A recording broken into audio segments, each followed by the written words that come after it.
I don't think they are replacing him. I mean, you would You have to think they just have, going to? Well, then I'm going to be critical of your boy JG again. Because yeah. if he's getting beat and not making plays, Well, and I they're think just going to there's, what are throw we him out talking there about? because he's our safety and we have to stick with what we're doing. No, you got to be able to adjust and make changes on the fly. What are we talking about? Like if he's given up 3 touchdowns, all right, then I might agree with you.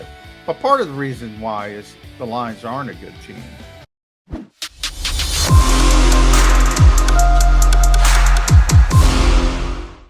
You got Jody McDonald and John McMullen, a.k.a. the Mac and Mac duo here on Birds 365.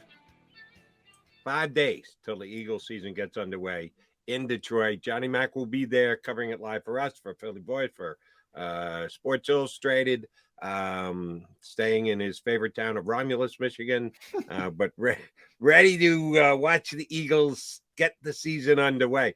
Johnny Mac, first play from scrimmage, which will probably be the second series of the game because the coach will win the flip of the coin and then defer. And by the way, he should defer this week, Jody. I'm all on board. Defer, defer, defer. All you want against the Detroit Lions. Now, when you play a high-powered offense, you got to be self-aware, and then you got to do the opposite. That's my problem with the Eagles in the coin toss. By the way, Joel Corey, my buddy, the ex-agent who works for CBS Sports, I asked him, and he got back to me already. So thanks, Joel. Um, elevation. So if Anthony Harris was elevated for week 1, does not count. So he would not get his contract fully guaranteed as a practice squad elevation. So just wanted to firm that up. So that is a loophole. The Eagles could have used that loophole and they wouldn't have had to guarantee Anthony Harris's entire salary. That makes more sense now. That's why when I read Ruben Frank suggesting that as a possibility, I said, no. I believe that part of the reason they let Harris go was they wanted the flexibility to not have to pay him his entire guaranteed salary. But if you're telling me they could have just temporarily added him to the game day roster and not had to guarantee his whole salary, that makes a lot more sense. But it's now a moot point because Anthony Harris said, yeah, I'd rather go play for somebody else. And Eagles said, yeah, if you want to go, we're not going to hold you to your practice squad commitment, so he's no longer here. All right, then, Johnny Mac, here's the question. And this goes right back to our buddy, the defensive coordinator, your boy, getting ready for the first game, Jonathan Gannon. One of my knocks against him, and I like the guy. Again, you got to be careful the way you state things because people take them out of context. I'm a Jonathan Gannon fan. I like him. I think he's a good defensive coordinator. I'm glad the Eagles have him. I don't think he's the next coming, and I still don't understand why he got some head coaching interviews last year, but I do like him as the Eagles defensive coordinator. It doesn't mean I have to agree with everything he does. And one of my knocks last year was in-game adjustments. I just don't think he was great at that, and I think he needs to be better at it this year. In-game adjustments for Chauncey Gardner. If you can see breaking down the film, his position coach on top of it knows where he's supposed to be, that he's not quite up to speed, that he is in the wrong place at some time or makes the wrong read and the like. What do the Eagles do if that's the case? First thing first, I guess I should get you on the record. You think he's starting at safety for the Eagles on Sunday, right? Nick, basically, I asked Nick that last week. He basically confirmed it. I asked him, how do you get him up to speed? Is it possible to get him up to speed? And then we pay Jonathan and Denard Wilson a lot of money to get these guys up to speed. Yeah, he's going to be out there. He's going to be starting at safety, which that part is not a surprise to me. And the reason I have questions is I don't care who it is. It's not an insult to Chauncey Gardner-Johnson. It's 10 days. And we just went through Jaquaski Tart, who's played safety for 7 years in the NFL on a very good defense, on a very good team, who plays essentially the same scheme, by the way, and terminology differences he was having a problem with all summer. Now, maybe it was just they were trying to protect Jaworski because he wasn't that good. But which one is it, Jody? He's having trouble. The long-term 7-year safety who plays in the same scheme is having trouble, but the guy who doesn't play safety coming to a new scheme is going to learn it in 10 days. Which one is it? I don't buy that. And when I did talk to that personnel executive, he pegged it at 70%. All right, that I buy. That I buy. Maybe he's got 70% of the defense in his pocket. And that doesn't mean he's not going to make mistakes because he's only got 70% of the defense in his pocket. So, look, I think Chauncey Gardner-Johnson is going to be long-term a significant upgrade for this team. Short-term, I don't know if that's going to be the case. All right. So my question is about the short term, aka Sunday against the Lions. If Gardner is either in the wrong place or not up to speed and or isn't filling his role and what you're supposed to do on every single play because he just hasn't had enough time to know every intricacy of the defense, who's coming in to replace him? I don't think they are replacing him. I mean, you would have you think to they have. Just gonna, well, then I'm going to be critical of your boy JG again. Because Yeah. if he's getting beat and not making plays, Well, and I they're think just going to what are throw we him out talking there about? because he's our safety and we have to stick with what we're doing. No, you got to be able to adjust and make changes on the fly. What are we talking about? Like if he's given up 3 touchdowns, all right, then I might agree with you. But part of the reason why is the Lions aren't a good team, and you think you can kind of get by them at not, your optimum level, so to speak. If he gives up a play here and there, no, they're not going to replace him. If he gives up 3 touchdowns in the first half, yeah, then maybe they go, all right, we got to try Kayvon Wallace. We got to try Reed Blankenship. We got to try something else. That's what I'm trying to get at, John, in case you didn't pick up on it. And I know it's most likely not going to happen. You're right. He's going to stay out there. He will have picked it up. He's going to be fine. But if that's not the case, I guess I'm asking you hypothetical. And he's making things I can recognize watching the game on TV here in my basement on Sunday. Forget about you in the stadium. I can pick up on it from the television. So it's obvious the coaching staff's going to see, oh, man, he wasn't where he's supposed to be. Who will be the guy they will call on to plug the hole when they get him off the field? I would think well, a couple things. I would think it would be Kayvon Wallace. I would choose Reed Blankenship. I don't even think Kayvon Wallace deserved to make this team, but this is the reason I would have kept Anthony Harris. This is the exact reason. It would have been easy. Ultimately, though, look, if somebody's having a bad game people don't like Derek Barnett, then you can go to, just play Josh Sweat some more, Brandon Graham. You can even go to Teron Jackson. You talked about the linebackers. You finally have some depth. If TJ or Kaiser, what the bed, you can go to Nakobe at corner.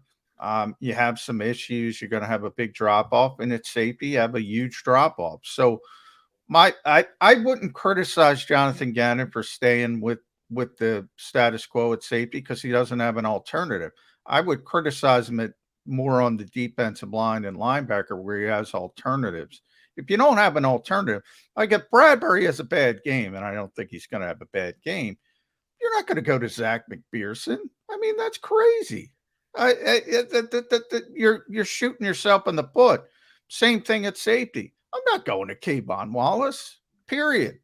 I'm not going to Reed Blankenship. John, I'm just trying to enforce what you've already said.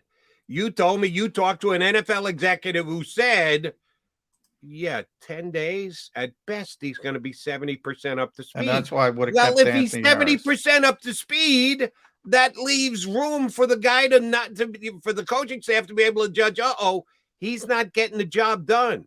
Now, you want to talk about a month from now? If he gets beat on a couple of plays, oh, my God, we got to get him off the field. No. He's that much better a player than Kayvon Wallace. Get back out there and do it better. I'm only talking about the first week or two here when there is legitimate concern for him not to be up to speed with what the defense expects. And that's why I would have kept Anthony Harris on the 53. He's not an option. I can tell you right now, not an option week 1, Johnny Mac. He's no longer an Eagle. And it changes the dynamic. That's my point.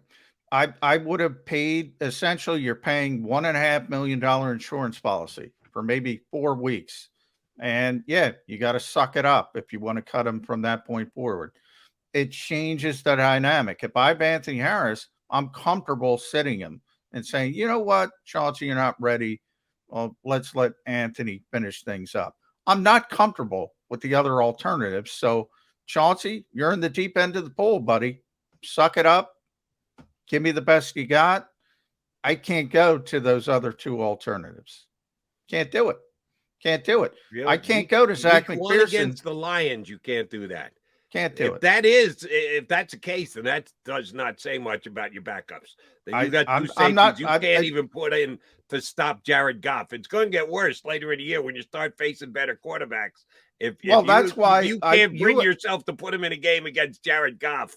You're right. Why the hell are they there? They have these tremendously high expectations. And I've been talking about this for a while. Everything in the NFL is about injuries, everything. But you've already seen it in Dallas with what's going on with Tyron Smith, and they got to bring in 40-year-old Jason Peters. You're already seeing it in Dallas. If the Eagles have an injury at corner or safety, they're in some deep doo-doo. And that's why I would have kept the insurance policy. That's what at safety, you had an insurance policy. I got news for you. I don't think any of their backup cornerbacks can play, and that's the guys they cut as well. I have seen nothing from Zach McPherson. Everybody acts like he's a deference player. I've seen nothing from Zach McPherson. Now, it's a huge drop-off from Darius Slay and James Bradbury. Understandable. Those are 2 really good players. But it's a huge drop-off. It's a huge, huge drop-off. They're probably a little bit better in the slot because they got a bunch of different players. CJ can play the slot. Josiah Scott can play the slot. And by the way, I didn't even bring up Josiah Scott at safety because he's got a hamstring issue. So he'd probably be ahead of both of them, Kayvon Wallace and Reed Blankenship, if he was healthy. But I'm not confident in him. They have some issues at certain positions with depth. Tight end, we've talked about a lot. Running back. I don't think Kenny Gainwell has had a good summer at all.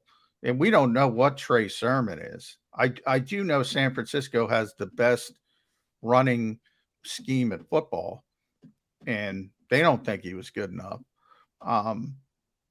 So they have some issues at depth at certain positions, and safety is one of them. And that's why I would have paid Anthony Harris to be an insurance policy. Yeah, I'm with you on the depth at safety and corner. Man, that is a big drop-off after your first 3.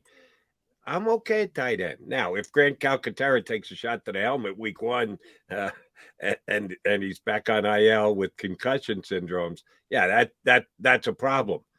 But Goddard, and he's going to be really good this year. Yeah, I know it can always be hurt. That's why we're talking about depth.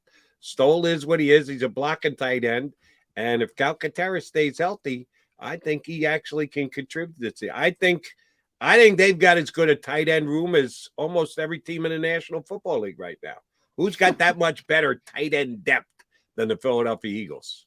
Well, there's certain. Your New York Jets are one of them. They've signed CJ Uzama. They signed Tyler Conklin. They drafted a kid in the 3rd round, I think. You would know better than I. I don't know how they're working out. But Rutgers. No, Ohio State, Rutgers. Yeah, Jeremy Ruckert. Yeah, that's better. That's better. Not better. Uzama, I assume, is starting. I don't know.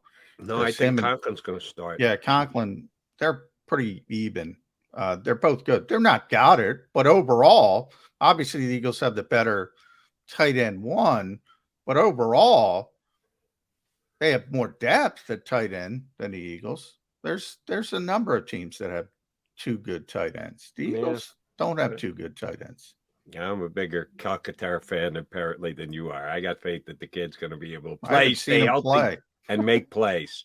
in the little bit we did see, he kind of flashed. The Eagles keep their players so much under wraps that he did actually get a chance and made some plays when he was out there. So Howie, I'm with you on that. The 6th round draft picks, 6th is an key Eagle draft round, and I think he's just going to be another one to add to that list. All right, Johnny Mac, Jody Mac here with you on Birds 365.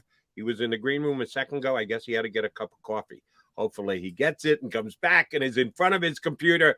Coming up next here on Birds 365, it will be our pleasure to talk to Seth Joyner, who, of course, is part of our JAKIB Media YouTube Eagles post-game show. Very much looking forward to having Seth as part of the team this year. He joins Becca Mac next here on Birds 365.